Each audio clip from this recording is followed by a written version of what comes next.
আর মাত্র দুদিন বাদেই সিজনের প্রথম এল ক্লাসিকো।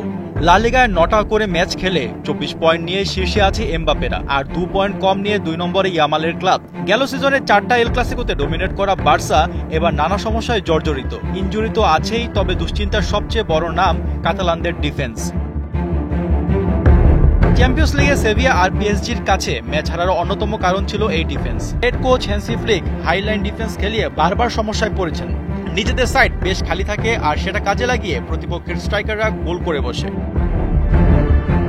পিএসজির ম্যাচে সেকেন্ড হাফের পর মিডফিল্ডাররা ক্লান্ত হয়ে পড়লে পুরো ম্যাচের কন্ট্রোল নিয়ে নেয় প্যারিসিয়ানরা। সেভিয়া ম্যাচেও একই কারণ ছিল, ডিফেন্সের সমস্যা, অগোছালো রক্ষণ আর পুরো টিমে সমন্বয়ের অভাব। রোনাল্ড আরাউহোর ফাউলে ম্যাচের ১১ মিনিটে পেনাল্টি থেকে গোল হজম করে বার্সা, ফলাফল ৪-১ হারতে হয়েছে।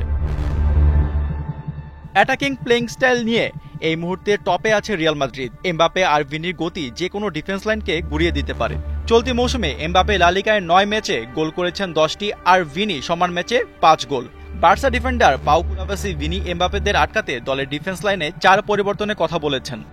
সবাই জানে এমবাপে কতটা বিপজ্জনক হতে পারে। আমরা কিছু পরিবর্তন এনেছি যাতে এমবাপে খোলস ভরে খেলতে পারে। ভিনিকেও নজরে রাখতে হবে, কোনোভাবেই সুযোগ দেয়া যাবে না। কোচ মাঠে না থাকলেও আমরা যথেষ্ট আত্মবিশ্বাসী ম্যাচ নিয়ে।